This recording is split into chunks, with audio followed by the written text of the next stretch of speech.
And welcome back to the Sideline Chat podcast, the one-stop shop for rugby league. It is now time for the Betfred Super League Week 11 debrief. Yes, 11 weeks down, there's still 16 to play. But already the table has taken shape for both Wakefield Trinity and the Huddersfield Giants. Yes. Both teams, both coming off a loss. Exactly the same as each other. 32 points to 10 in both games. That is definitely not an ideal start. Of course, Huddersfield going down 32-10 to Warrington, whilst over at Wakefield, also the away side to Hull KR, and a similar result presented to us right there. How often do you see that though? The two opponents of Wakefield and Huddersfield getting beat by the exact same scoreline and scoring him the same amount of points the week prior. Well, it's both the case. I think we can sort of draw some similarities towards this because both KR and Warrington shot out of a cannon early. They did. Both of them definitely did. So there's a lot, interesting. But I think in the terms of what Hull KR did, of course, they like to throw the ball a bit more, and their left edge in particular, there's a lot of strike weapons that they like going towards as well. There's Ryan Hall, Kane Linnett, Sean Kenny down, all playing on that left edge. And I think even though they're missing Mikey Lewis, Hull KR had complete control in that game over Trinity. Yeah, I thought with them missing Mikey Lewis would have hurt them, in all honesty. But I have to say, Lachlan Coote stood up to the occasion. Well, I think he's gotten over his sort of injury run he's at the moment, hasn't he? He has. It's good, though, because he's a quality player. He's definitely shown he was a quality player at St Helens, and now he's giving that to Hull KR and to their passionate fan base as well. And I think, once again, his influence on the game cannot be overestimated. 1 try, 2 try assists, 136 running meters, 3 tackle breaks, 2 offloads, but goal kicking is still a major concern for the Robins amongst other clubs. 2 from 5 goals converted, or 2 from 7, I should say. Yeah, look, like I said previously, everyone has an off night, but it's still, if you're on the edge of the 6 in the playoff series, it could come crucial come the end of the season. Extremely crucial when you look at the top sides at the moment, but they're not doing too bad. 4 straight wins on the trot, 5th on the table, only just behind Hull FC on points differential. Wow. So they're doing okay. Wakefield, despite the efforts of Lewis Murphy, who's really shown some promise for Wakefield in what has been another dismal start to their campaign. Nothing. Absolutely nothing. I mean, I wouldn't say dismal, but it's not brilliant either. They did go on a bit of a winning streak of 2 to 3, I think. But yeah, other than that, it's been pretty poor. And it was the same story of Huddersfield. They've been the real surprise packets to start the campaign, of course, with the acquisition of Theo Fars. Missing again here, will feature in the squad, although no Jack Cogger and no Tui Loahea, 2 of the more standout performers in Ian Watson's side. Well, Jack Cogger got sent to the bin twice. He was yellow carded twice. I believe so. Wow. From what I've saw, I've been honest here, I didn't watch the game fully. But going back through the timeline through the match, it has it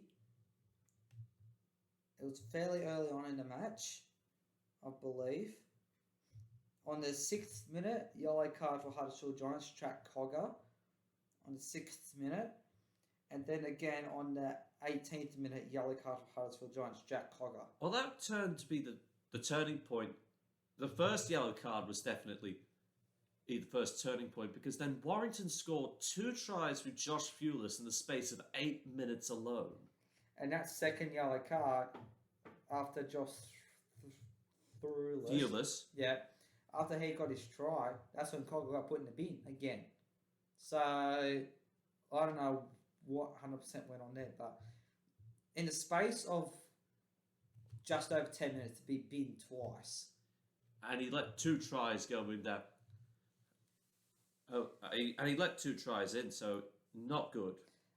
No, I think it's one forget for Jack Cogger, and I can completely understand why he's missing this match, probably due to suspension. Which upgraded to 3 matches, so he's out. Yes. Warrington, on the other hand, I think we have had a bit of criticism of them, ultimately, because they've been on a slide, but this was pretty much a clutch performance. It was, and a performance that they needed. I mean, they did have it a bit easier when, as I just said, Cogger went into the bin twice. That made it a bit easier. So, but still, even if that didn't happen, I'd say Huddersfield still would have gone on to lose that match. But yeah, much needed for Warrington. And Josh Fewless, of course, man of the match. It's 3 tries, 102 running meters, 5 tackle breaks. But Riley Dean, we got to remember, there's no Gareth Widdop and there's no George Williams, and they run in 6 tries like that. Yeah, I mean, they run in 6 tries without their first choice halves combination. Yeah. I mean, they still did a mighty performance without that. Imagine if Williams and Widdop was still there, how much better they could have been. Oh, that's scary to think where they could have been with that. And of course, Pete Mataudier practically took a back seat here and just let Riley Dean run the show, because he had the majority of the try assists with 4. Yeah. And then just let Connor and the centres for Warrington, Toby King, Connor Wrench, they just did the rest. Yeah. I mean, Wrench did end up scoring a try, so... And quite easily too, so... But hey, good performance from Warrington. Now, coming into this game, I don't know how far Willie Poaching's willing to show the axe to his underperforming squad, I would have to say. Hey, as for Ian Watson, he's hoping Theo Farge can stabilise some things with no Price, of course, still. No Jack Cogger, no Tui Lolohea. So I would imagine Ash Golding goes the fullback. Leroy Kudjoe gets called into the centres or on the flank. And with, of course, Ricky Littell, Ellie Inner still out there. Yeah. And then, of course, Ollie Russell, Bill Farge in the halves. One combination I'm looking forward to see is when Will Price comes back, and it'll be a Price Farge. That will be one to watch, I reckon. Oh, we don't know for sure. It could still be Ollie Russell or even Lolohea moves into the halves for the first time this campaign. Yeah, true. But, like, Farge is a really good player on his day, and Will Price can be as well. So when those two return, and if they're on the field at the same time, that'll be a good one to watch. Yeah, I definitely think it'll be the case, right? They're looking at Wakefield. I don't know how much more they can take before or Mike Carter or someone else at Trinity basically says, Willie, this isn't working. You've got 2 months to fix this, or you're at the door. That hasn't been all been doom and gloom. They did go on that winning streak run, remember? Yeah, I think that and beat Warrington 2 weeks in a row. Come on, that's impressive. Yeah, but at the end of the day, Trinity are sitting 10th on the table on a 3-game losing run, 5 across all competitions. Warrington, despite being patchy, they've now evened off their season at 5-5, just 1 point outside the top 6. It's out alongside Castleford, so they're starting to find their groove again. And if they find their groove, they'll be shooting right back up the top of the table. Wakefield aren't going to be shooting up anywhere unless this is going to be happen. Yeah, pretty much. I'm going to say Huddersfield do this one 13 plus. I think Ian Watson will be looking for a response, and he'll be looking for Theo Farge to really take control in this game. I think the Giants win this 7 points to 12. Yeah, I mean, Wakefield might get a try or 2, but not many. Yeah, we'll see how far it goes for the dismal Wakefield side. Now, moving on to the first of the Friday games. It is the Leeds Rhinos at home to Hull KR. We've already touched on Hull KR. Leeds, on the other hand, finally had their first win under interim coach Jamie Jones Buchanan, downing Toulouse Olympique 25-24. The first and only win they're going to have underneath Jamie Jones Buchanan. Well, we don't know how far, because at that same point in time, they did announce Rowan Smith as their new head coach for the next 3.5 years, but he is not yet in the country. Okay. Visa paperwork still needs to be sorted out. So JJB will still be interim coach, but now he's got the opportunity to go back to back with Leeds after guiding them to a 2014 win over Toulouse. And really, Leeds were oozing for a large portion of that game after conceding early. Was there a pun intended there? Cruising with Cruz leaning with that 1-point field goal. I swear that wasn't intentional. Well, guess what? I made it intentional. But no, it's good to see Leeds back in the winner's circle finally after what, a month? Longer than that. Month and a half. Last win was against Wakefield in about round 5. Month, or round 4. Month and a half, you could say, nearly 2 months. So good to see Leeds back in the winner's circle. Yeah, they got stretched early by Toulouse, but then they were able to peg it back. I can only either way Toulouse can't hang on. They allow a crash ball for James Donaldson to slice through, and then Brad Dwyer gets his hands on the ball, and it's just like, all right, I'm going to take the lead for you lads right here. Yep. But it didn't start off with Leeds scoring first. It was Toulouse of course, it was Paul scoring. Macron. Yeah. But you got to give it to Toulouse. They just, even in defeat, they just don't go away. No, and that's what their progression, you could see that from the start of Super League. They weren't doing that, but now they're getting on. They're getting better each time. Even in the final 18 minutes, they lay on 2 scores, even when Leeds think they're home and dry at 23 points to 6. Yeah. I mean, at least 19 points to 6 at that point. Then Toulouse make it 19-10, and it's just like, uh-oh, the Olympique are coming. But the second try from Brad Dwyer, and he was my pick for the standout player of the match. 2 tries, 1 try assist, 95 run meters, 6 tackle breaks, sealing the deal for the Leeds Rhinos, holding off a spirited Toulouse fight back.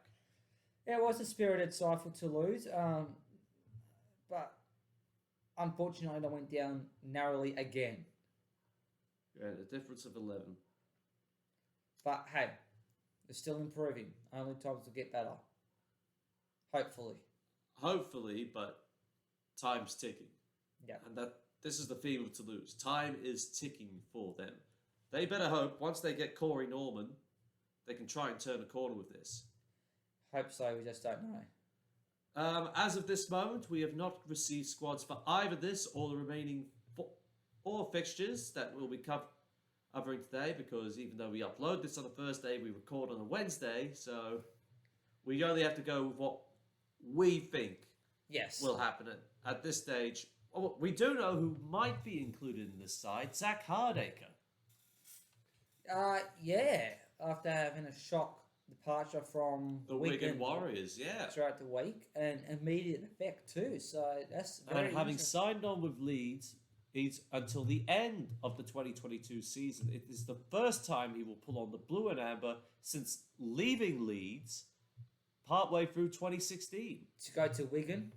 No, that was to join the Panthers in the NRL for a short stint on loan, and then he signed up full-time with Castleford in 2017, got sacked, spent a year out of the game, came back with Wigan with a vengeance, and now he's gone back to Leeds. So kind of gone back to where it all started for him. Well, he started out at Featherstone, but he made his name at the Rhinos. Yeah, so almost gone full circle there for Zach Hardacre. That's a good boost for the Rhinos, though. That could potentially...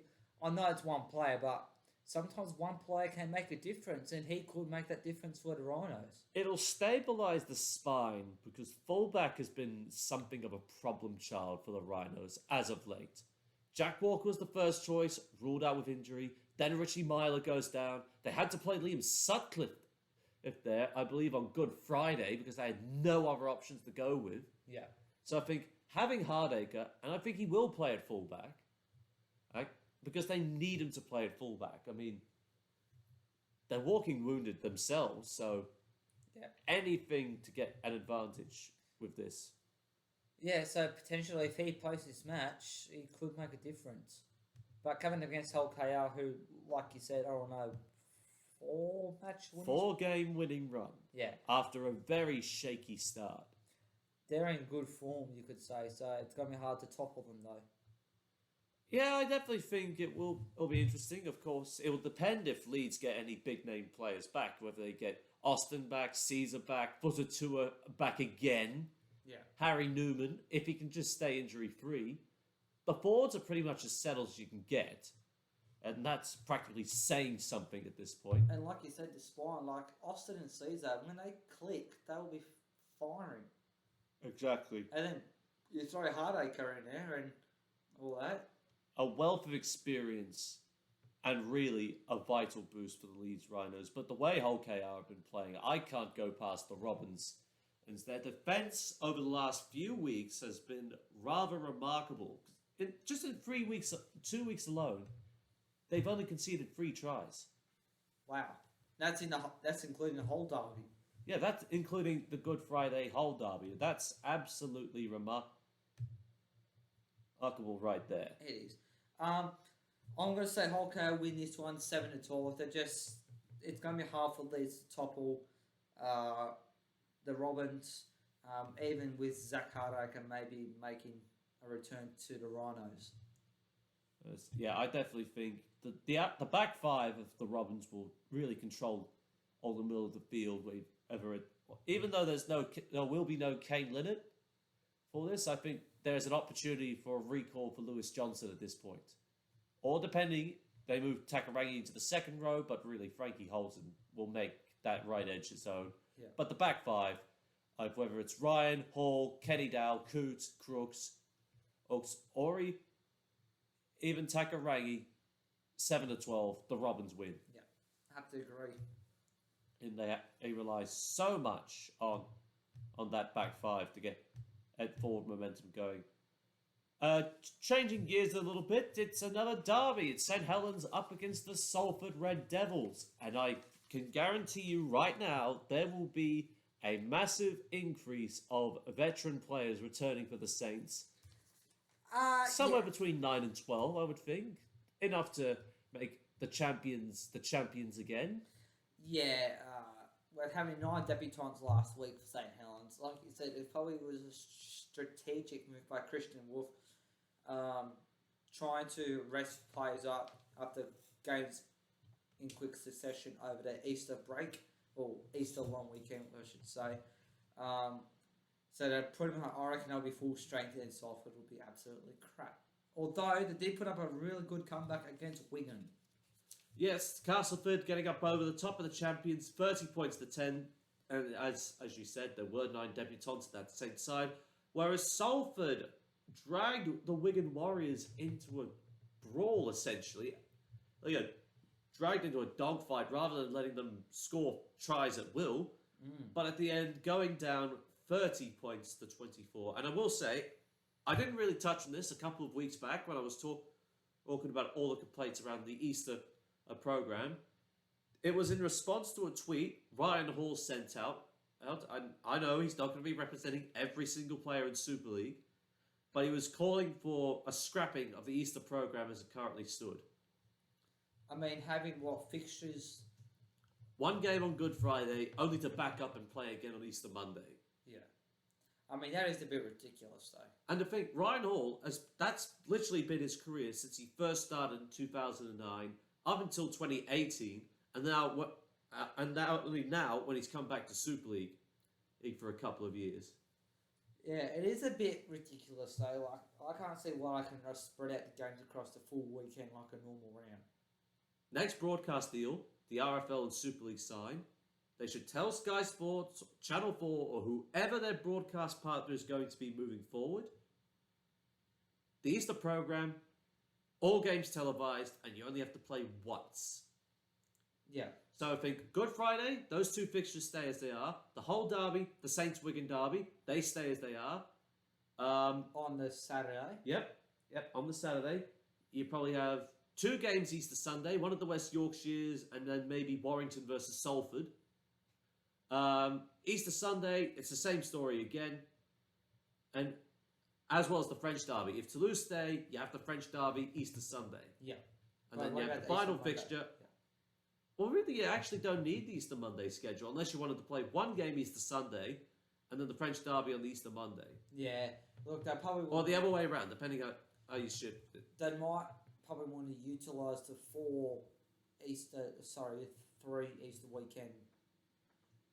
So, sorry, the 4, sorry. I'll get it right in a minute. So they'll probably I could just cut that bit out. Yeah, they'll probably just cut it. Now you say me, cut it out. They'll probably just extend, like have one game on Sunday, one on the Monday. So, yeah, something needs to be done about it. That's a bit crazy, and I can understand why Ryan Hall and other players have And not their been happy with grievances. it. Yeah. I genuinely think that, and I think it's important that I mention why, because I didn't really cover it at the time. Getting back into this game, Wigan tried to play hard and fast early, trying to get Jai Field out into the clear, but Salford, they just dug deep. No, they kind of contained Field really well. He scored the first and the game-winning try, of course. But other than that, they kept him pretty contained, which not many clubs have been able to do. A competitive game that goes locked up at the break, and then with minutes to go, it's locked up at full time, with Cancio striking away. That's probably, in the minds of the Salford players and the faithful, that could be a turning point right there. Yeah, agree. Until a long-range drop goal From the halfway line. down the halfway line, which obviously didn't get successful, which found Jai Field, who went right around and down the right-hand touchline. Well, Field was I picked for the stand-up player, and it's hard to ignore. 2 tries, 245 running meters, 5 tackle breaks, and 2 line breaks. Yeah. That would be probably the 2 line breaks would be when he scored his 2 tries. Exactly. First off John Bateman, and then off the failed drop goal attempt because apparently Salford forgot Gareth O'Brien wasn't taking the shot, and it wasn't the 2016 £1 million game. Yeah. But, hey, you might as well have a crack when you can. Oh, no, yeah, you got to take your shot on your chances, but you got to convert them too. Yeah, look, I think it was I think it was the last tackle in the set, and Salford weren't quite in field position where they were, but they still had to take a shot, and if it was successful, it wasn't, but they just kind of, in a way, I know Field's got speed in that, but they could have maybe tried and give him an attempt to show him the sideline a little bit, but anyway, it was still a competitive match for Salford. I'm pretty happy with the result. As for the reigning champions, they went with youth and paid the price, going down 30 points to 10. But I tell you what, the Casford Tire is on fire from the word go. Yeah, they were. Not even 30 seconds gone, and Jason Carey breaks away. Yeah. Reminiscent of the first try he ever scored in his first game. He breaks away from like a couple of blokes. Yeah. That was an awesome run down the sideline to open up the scoring for the match and for Casford. He was very lucky he didn't get his foot into touch. Very, very lucky. It was That like late momentum, that late swing right there. There's probably, what'd you say, millimetres in it. Maybe 2 blades of grass. Yeah, there were blades of grass in that, that's for sure. But from that point onwards, the Tigers had ultimate control, and very inexperienced Saints players just fell victim to the more fluid Castleford attack, especially the second half. But Darrell Alfords, he's been in and out of the side as of late, but he's still managed to put in a good show for the Jungle Faithful. 2 tries, 105 running meters, and 9 tackle breaks. Good to see, but you kind of did expect Castleford to beat St Helens, though, with the amount of debutants that they have. Oh, yeah. But the right edge just terrorised them all night long. Yeah. Whether it was Truman in scoring, but really Jake Marmo opened up the field. And then, of course, like I said, Alfords with the double. But, of course, as it happens, Saints don't go down without a fight. James Bell and Judah Sambo trying to create something at the back end of the game, but they just really left it too little too late. Yeah, they certainly did, but at least they got points on the board better than having no points and hurting their 4. I mean, they've probably got a massive 4 anyway, but some points is better than no points. Yeah, but I'm expecting a huge turnaround when all the stars return. So am I, unfortunately. There's no way I can delicately say this, but I think this will be a St. Helens 13-plus victory. Have to agree right there. Now, the focus of the Sky Sports cameras will fall upon the Halliwell Jones Stadium in Warrington as the Wolves play host to the Wigan Warriors. Oh, these Wigan versus Warrington battles. We think they're going one way, only for them to go another. Pretty much, just like what a close derby match would be like. Well, this is practically... There is bad blood between these two sides. Yeah. 4 grand finals, roughly. No, 3 grand finals between them. As well. All going the way of the Wigan Warriors, so... You could say that. Yeah. I think there was a game just recently where it looked like it was going to go one way, but then somehow someone turned it around and blew it the other way. I'm not quite sure it was over in the Super League or here in the NRL, but regardless, from what you have just said there, and I think the same could happen here. It could go one way, then switch around very easily due to one key moment, and then the momentum will swing. Yeah, I definitely think that is the case. I think the easy money will be with the Wigan Warriors at this point. Even though they got dragged into a dogfight against Salford, and many people will expect the Cherry and Whites to go out to Warrington and absolutely belt them into submission. But you know what? I don't actually see it that way. I think Boyd, by recent performance, after really a torrent stretch of bad performances that they did have, you actually can't go past Warrington at this point. I mean, Wigan are on something else at the moment, and like I said, Warrington, that's the first win for a while, but I'm still going to lean towards the Wigan Warriors. So it's going to be a tight contest, depending on if Williams and Widdop and the likes come back this week or not. Well, speaking of George Williams, Darryl Powell has confirmed that he did not take part in the win over Huddersfield because of a quad injury. I'm just trying to find... It was just... And, he's still not sure that he will be available to feature for Wigan, against Wigan, I should say, in the Wolves' next game. But after the way Riley Dean performed, is this really a bad thing if you don't have George Williams? I mean, there's a bit of experience going there, but how Dean performed, you would... What are you going to say? What am I trying to say? You wouldn't, be a bit nervous. You'll know what you're going to get. But, like I said, the lack of experience going there from Williams might cost them in the end.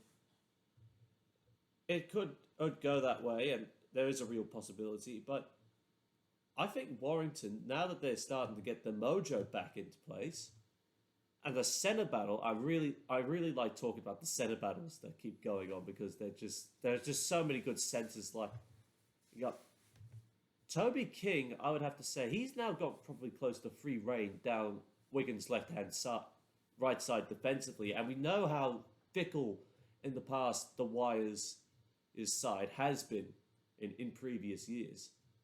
True. I definitely gotta go with my gut on this one. I'm going to give this to Warrington 1-6. I think it'll be a nice, tight affair right here, but at home and with the confidence that they're building back up, can't go past them. Well, I was just thinking about now, it's the battle of the W's. Warrington Wolves, Wigan Warriors. So the one that I think is going to add the extra W onto their thing, tally, whatever you want to call it, is the Wigan Warriors. They're going to win in a 1-6 margin. I only said that because I thought there were 2 times where Wigan could have beaten them last year, only for Warrington to come out and put absolute brilliant performances on them. In 2 of their meetings in 2021, I think, both at Magic Weekend and then when Jake Marmo scored his hat-trick. Yeah.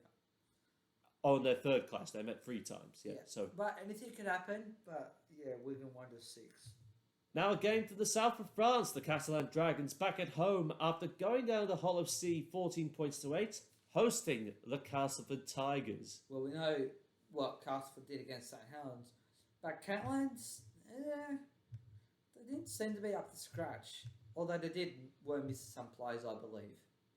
They're missing players, but their goal line defense let them down against the Black and Whites. That was probably one of the tighter games of the year we had probably seen right there. But really, soft defense around the goal line. Jordan Lane basically untouched for the first try, and then just a crash play from Chris Sarte really set the game up for Hull FC. And Danny Houghton on game 400, 54 run meters, 2 try-assists,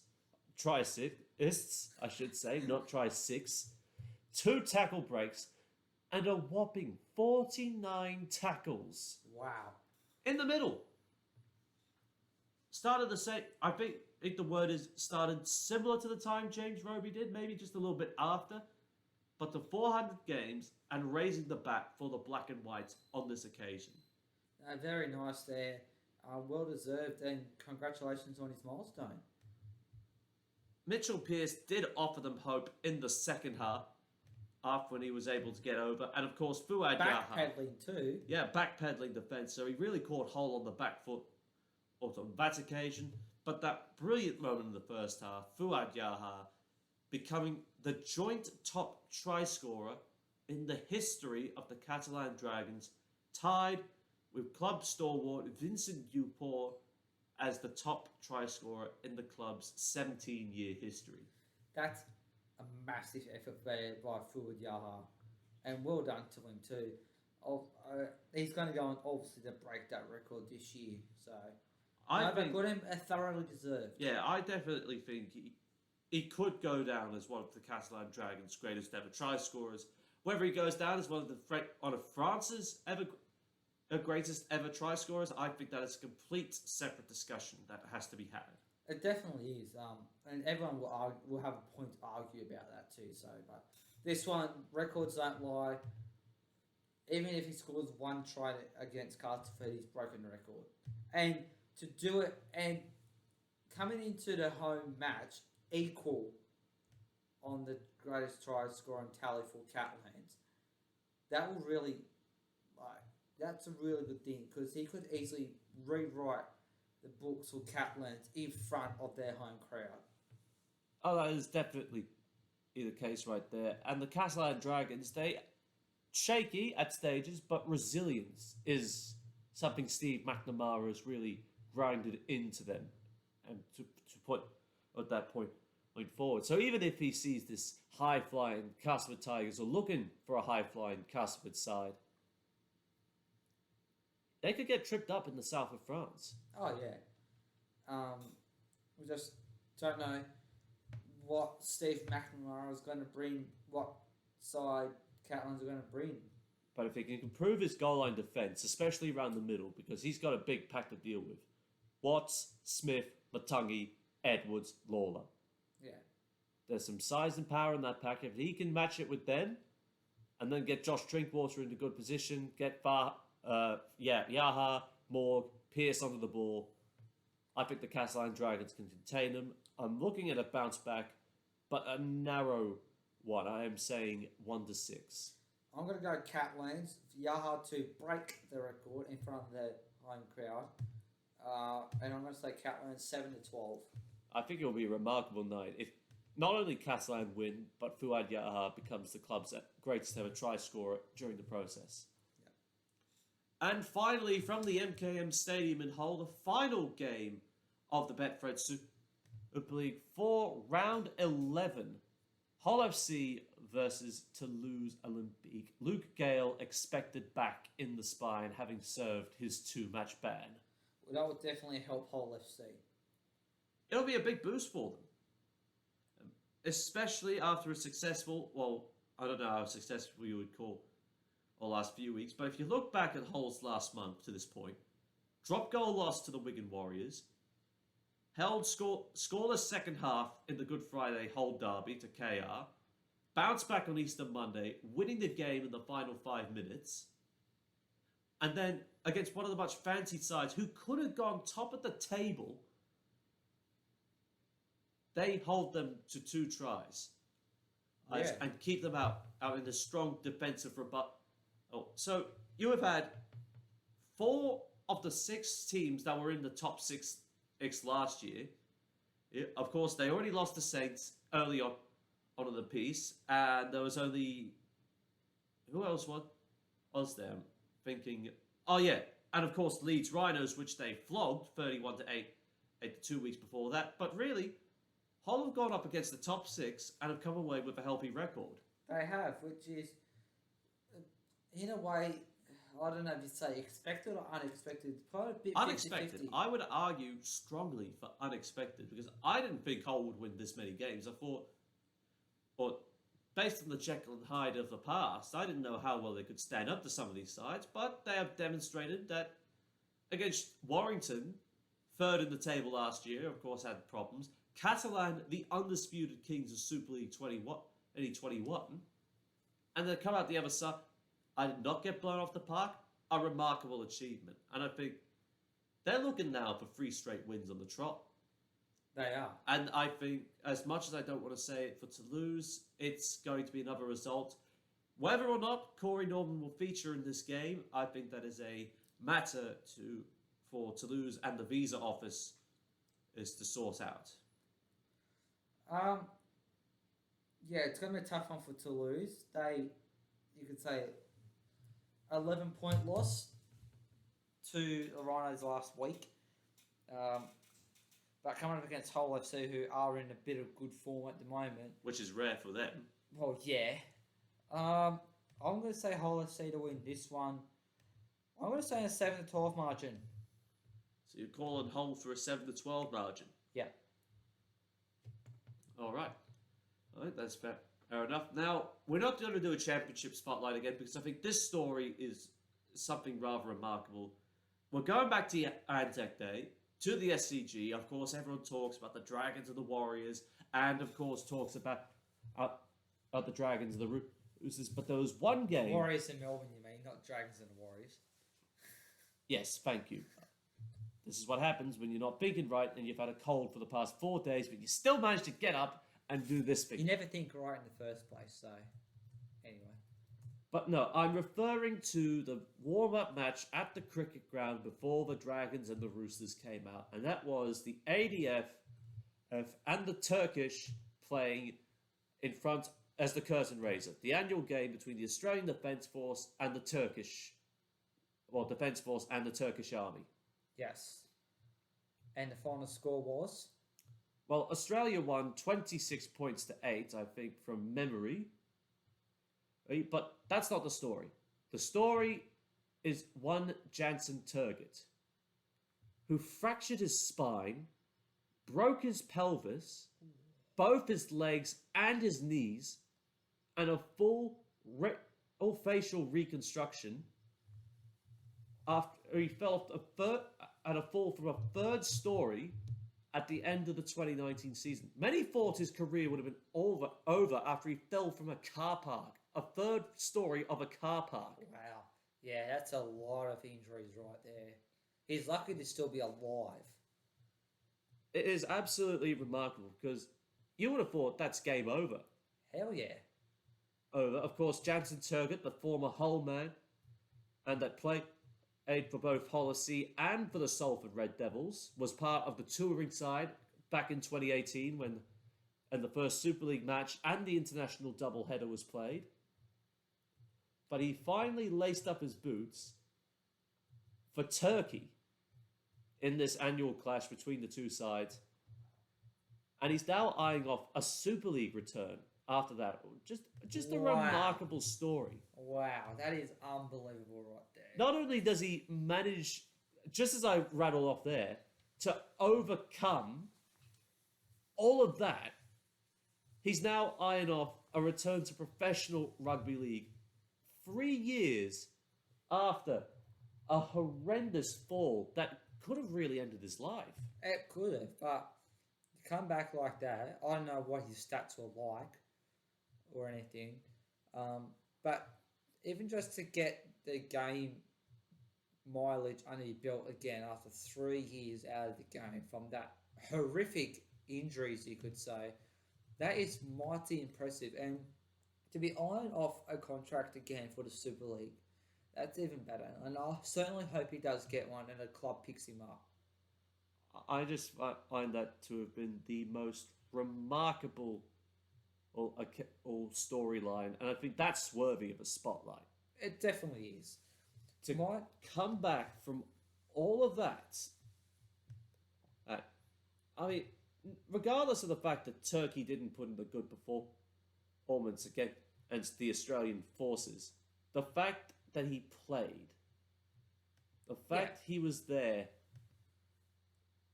after all of that, I find that is, like I said, it is worthy of a spotlight, and I would say good luck to him moving forward. If he can pick up a professional career, I think that would just be cherry on top if he came back to professional rugby league. You've absolutely hit the nail on the head right there by saying that. He's done a mammoth effort to get back, recovered from all those injuries, nearly not with us much, nearly not with us with all those injuries.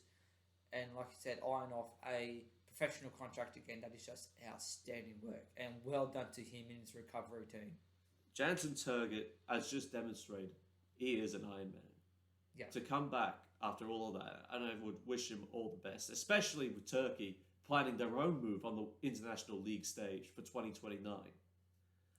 But on that note, it is time for us to end again this week, for that was your Betfred Super League Week 11 debrief. As I said yesterday, if you like this podcast, make sure you leave it a like, hit the subscribe button like Chris Rock getting slapped by Will Smith. Don't forget to click the bell for notifications so you never miss a week of Rugby League. Don't forget to give us a follow on our social media channels on Facebook and on Instagram. It is at Sideline Chat.